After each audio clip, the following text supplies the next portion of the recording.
Hey guys, it's 21 Maxwell here, and welcome to the TW video of the WWE World Grand Prix, our version of the G1, our version of the King of the Ring, our best of the best, our main event talents competing in a 16-man tournament to see who the best wrestler is in the company, and to get themselves a championship match of their choosing at the Survivor Series pay-per-view at the end of the month. So 26 segments. I do admit a lot of these are mostly matches. I didn't want to cram it with 50 odd segments, hyping every match up. So a lot of matches, very few segments in between, taking up 400 minutes. If that happened in real life and we were watching a 400-minute WWE show, pretty sure we'd all switch off halfway through. So we'll try and make it not too long. Hope you guys enjoy it. This is the best and the best. You saw the preview show. Let's just get about it. Let's see how we do. So we start off with 20,213 in attendance in the New Jersey Izod Centre. Got a couple of the favourites for the next tournament in attendance in the ring, just hyping up their chances of winning this. There's of course Roman Reigns, Dean Ambrose, Seth Rollins, Kevin Owens, Jinder Mahal, John Cena, Kota Ibushi and Samoa Joe. Each and every one of them stakes a successful claim of why they feel they're going to be the man that wins this tournament, and that's an A-star 100. So everyone does well, commentary team does poor, the storylines all gain a bit of heat. Win-win, it helps us long-term booking.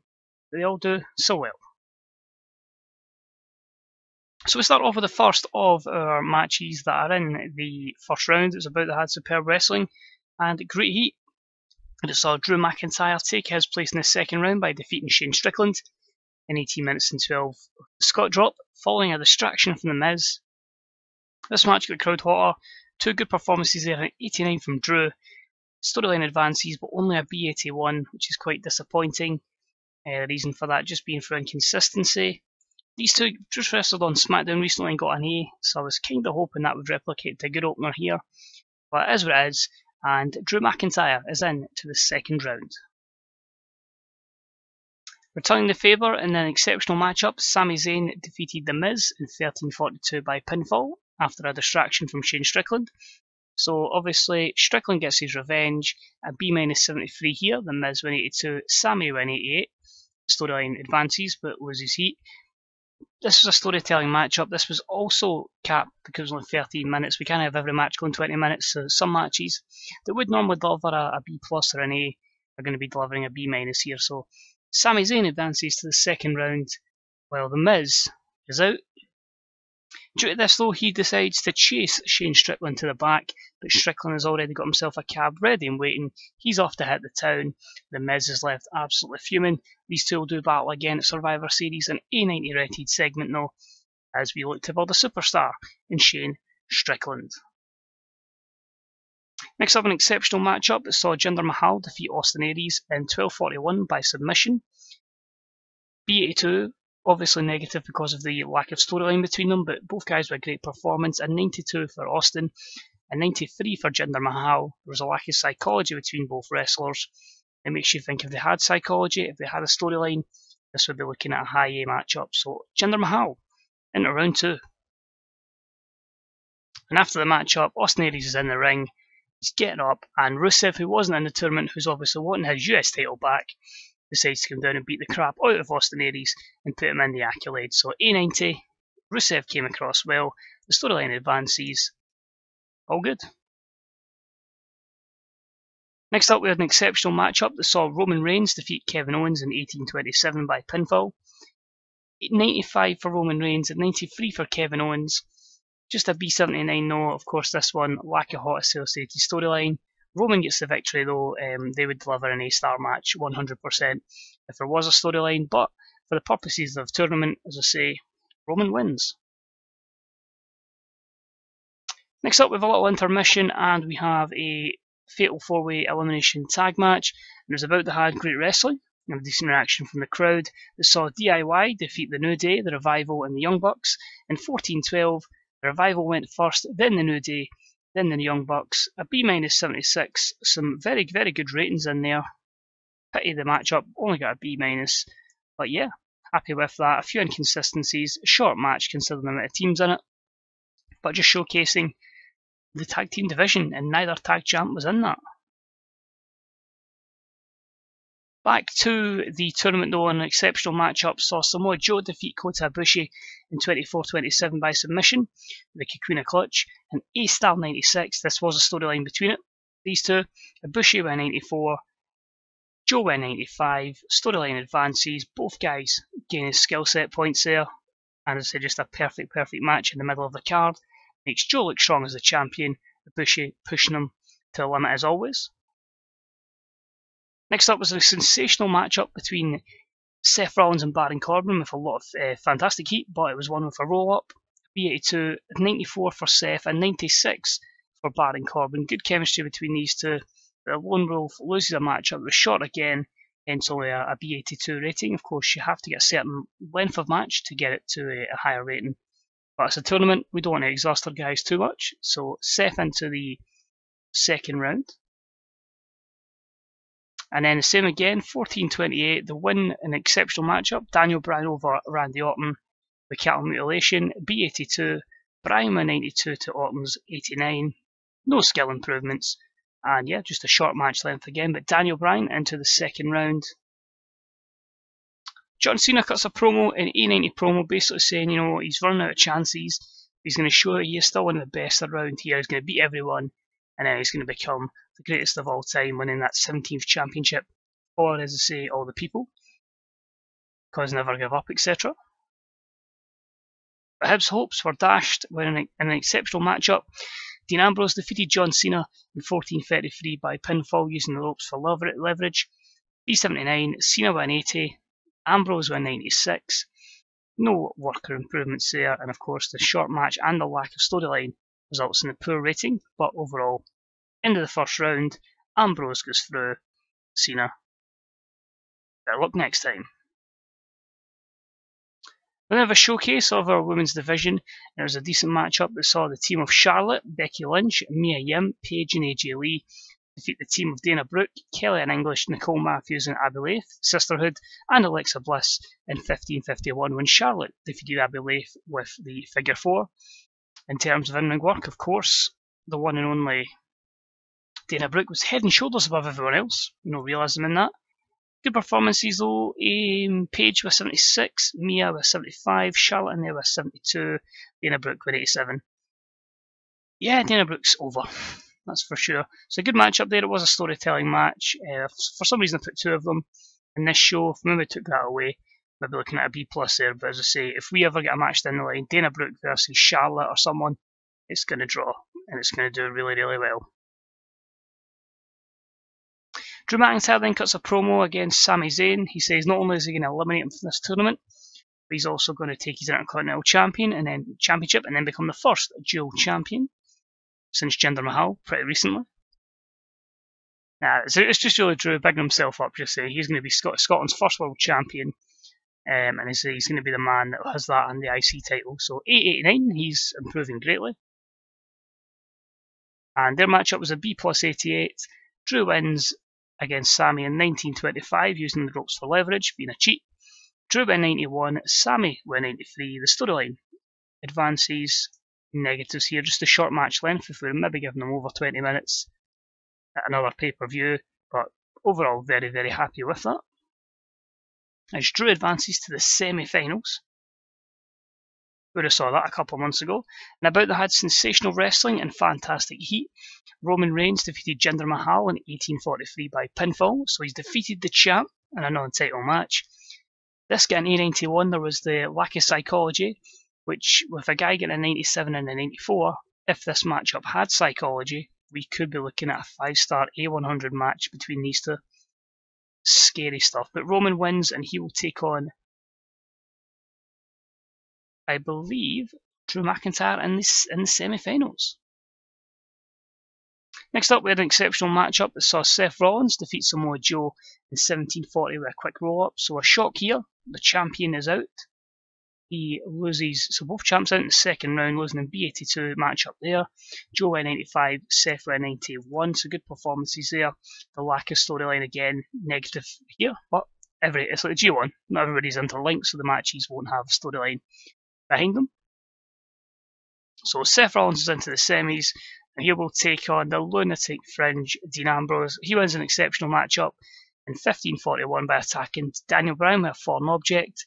These two didn't click. I don't think I've ever had a feud between them before, so that's quite gutting. That won't work down the line. 86 for Ambrose, 83 for Bryan because it didn't click. But overall, B77 probably would have been a B+. But yeah, Seth Rollins, Dean Ambrose, your second semi-final. This then led to basically all the guys who weren't on the tournament getting an opportunity just so they keep morale high. And it was a team of AJ Styles, Bo Dallas, Braun Strowman, Rusev and Christopher Daniels that won a match that had superb wrestling and great heat against Apollo Crews, Bray Wyatt, Chris Hero, Cesaro and Zack Sabre Jr. when Braun Strowman defeated Apollo Crews with a big splash. A B+ 84, that'll help the likes of Braun Strowman get over. It'll continue the frustrations of Zack Sabre Jr. A few good performances in there, storylines advancing and gaining a bit of heat. A couple of skill improvements as well. But yeah, just really showcasing the guys that we've got a lot of quality guys that didn't make this tournament. On to the semi-finals though, an exceptional matchup. Roman Reigns defeats Drew McIntyre in 1543 by pinfall. A B80, no storyline of course, but Roman Reigns with 97 to Drew McIntyre's 88. So both guys doing really well there. Roman could end up at this rate if he wins the final being like 100 rated performances. So what we'll do at the end of the show is we'll check everyone's overness. Although if he loses the final, who's to say that the guy that beats him doesn't massively go over on Roman Reigns. So it's going to be Roman in the final. Get a promo from Seth Rollins. He's hyping up against Dean Ambrose. We are going to have an all-shield final. Is it going to be Ambrose? Is it going to be Rollins? The B+ 88. Rollins is hyping up his case. And the matchup was exceptional. And it saw Dean Ambrose cheat to win, defeating Seth Rollins in 1935 by pinfall, using the ropes for leverage. A-star 95 because these two are involved in a little feud as well. Seth's been lobbed into that storyline as well. Of course, between Roman and Dean previously, which means we are going to have a masterclass final, hopefully, between Roman Reigns and Dean Ambrose. A89 is the stare down after the matchup, because obviously Ambrose is going straight into this final. He's just wrestled for 20 minutes. Roman's fresher. Who's going to win? Is Dean Ambrose going to shock the world and get another upset victory over Roman Reigns? And the matchup, you build it up perfectly well. It delivers fantastically. About that had sensational wrestling and fantastic heat. Roman Reigns finally gets his revenge on Dean Ambrose, winning in 22 minutes and 8 seconds by pinfall. Just used the spear. Roman Reigns wins the WWE World Grand Prix Championship for 2019. He will get a title shot. The pay-per-view is choosing. Is that possibly going to be Survivor Series? More than likely. A 97 for him, a 96 for Dean Ambrose.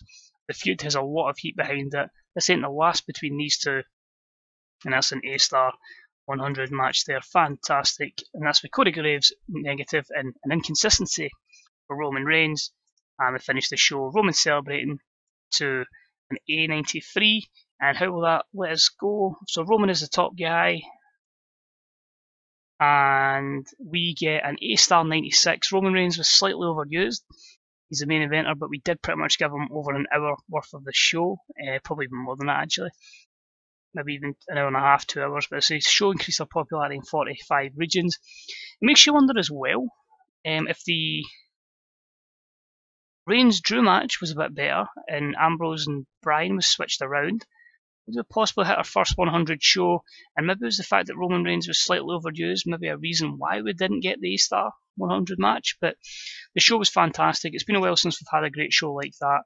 I think you've got to praise Roman Reigns and Dean Ambrose and Seth Rollins. The 3 members of the Shield were outstanding. A couple of good performances from Drew McIntyre in there as well. Realistically, everybody done well. And yeah, pleased with all 3 guys and their contributions. So we're going to check a few things just to see certain levels of overness and just basically the aftermath of the tournament. So obviously with this being a historic show, it maybe gives it a little boost as well, but the show was incredible, an absolute success on the WWE network. We'll just have a quick look here. Should we sign Karen Jarrett just for a laugh? Maybe down the line. I don't think there's anyone else here. Julie Smokes we didn't sign personally. Yep, nobody we've really been in for. So looks like Cedric will go to 205 Live, that's good. The Grand Prix, because it's pretty much had 20 shows now, is now a legendary event, so that'll be held in the same esteem as WrestleMania, but it gives it a good bit of prestige after using it for 19 shows in a row, for the G1 version. A 37.55, 8 grand in TV, in drug testing, Cena doesn't like AJ, Paige likes Abby Leif, and so does Christopher Daniels, so that's encouraging. We'll keep those there for after the show. And just confirming, I'm giving a 2-year deal to Murphy. I'm going to pair him up with Alexa. I was going to go with Kurt Hawkins and Alexa, but I think we'll move her, because Murphy's got a couple of good stats, and as I say, Kurt David will more than likely get back to Lucha Underground. MVP, was making TNA pay him more money for a guy that's 48, try and put them out of business. Sean Morley's just going to get back down as a trainer. So let's have a look. Didn't make any money from it, as I say, because it was on the network, so don't really mind about that because it gives a good opportunity for us to get exposure everywhere on the network. A couple of people unhappy with it on the show, that's cool, I can fix that and give them a bonus. Size wise, a couple of places get a good boost from that, so we still need to try and get the Tri-State and Puerto Rico, one of the shining stars, up to 71 to become international, but again, no massive pressure on doing that. So let's quickly have a look at the prestige of the championship. Of course, that was 100 going in. It still has 100, but as I say, 3 well-worthy champions of the World Grand Prix. So let's have a quick look then and see who's been negatively affected by this. So we'll just go to male roster and main eventers. So if we go down our list, the first guy to enter was Austin Aries. His overness actually seems to have gained a little bit from that. A couple of 90s in there, so maybe it was a good bit of exposure for Austin Aries being on such a show. Baron Corbin, 88, so a good reflection on him. Let's see who else was in. Daniel Bryan, 86, so it didn't really help him, the poor match with Dean Ambrose. Ambrose is going to leave to the end because he was in the final. Drew McIntyre up to some 90s there, so a good showing for Drew, done him well. Jinder Mahal roughly stayed about the same at 92 over. John Cena, 90s as well, so good showing for John. Kevin Owens, slightly just round about that too, so maybe same kind of impact. Ibushi seems to have had a positive impact, so he's gained maybe 2 or 3 overness, up to 88s and 89s. See, Randy Orton, still about the same, but he wasn't really doing much. Rusev, gained a bit of overness from just attacking Austin Aries. Sami Zayn, Sami's had a bit of a negative drop there, quite considerably this month, so he didn't lose all of that in that tournament, but not great at all for the IC champion. As his win over The Miz did not seem to help him in the slightest, losing to Drew in the second round. Lost to a rival, of course. Samoa Joe, pretty much same as you were. Shane Strickland, 81s. We dropped a little. Miz is still about the same, so we'll try and push the 2 of them up, but it's that same thing in wrestling. You can't push everyone at the same time. Just looking at my sheet here, I believe we've just a free checker with members of the Shield. So semi-finalists, Seth Rollins up to 91, 92s, so 86 in there. But as I say, in terms of getting Seth back to where he used to be, exactly what to do. A gain of 9 overness since the start of the month. He's back. So let's check Dean Ambrose. 93s, 94s, so he's not really changed much at all with that tournament. A lot of good performances. He's maybe actually gained 1 or 2. But it's good to know that a little heel turn for him has put him back up to the main event scene. Big plans ahead for Dean Ambrose and Roman Reigns. I think he's capped, but 94s and 95s. He is the top dog. He is the man. He's back at the highest he's been at since last November. So he had a good showing in last year's tournaments. I think he is capped at 95. But got to make Roman look strong. And he's going to get a title match at Survivor Series. So, that is it for this episode, guys. I hope you enjoyed the Grand Prix. As I say, we'll have next week the Survivor Series pay-per-view. Should hopefully be a good one. Of course, a combination of Raw, SmackDown, and 205 Live. Let me know what you thought of the tournament. Did you think the right guy won? Is there anyone you feel should be pushing going forward? Let me know what you think. Any shocks in the tournament you felt shouldn't win? Should somebody else maybe have got through a bit further than they did? Did anyone surprise you? Just any predictions for Survivor Series as well. Any likes, comments, subscriptions, all that jazz are all deeply appreciated. Try and get back to as many guys as I can. And yeah, that's it for this episode, guys. Take it easy. I'll see you next Sunday for some Survivor Series. Take it easy. Bye-bye.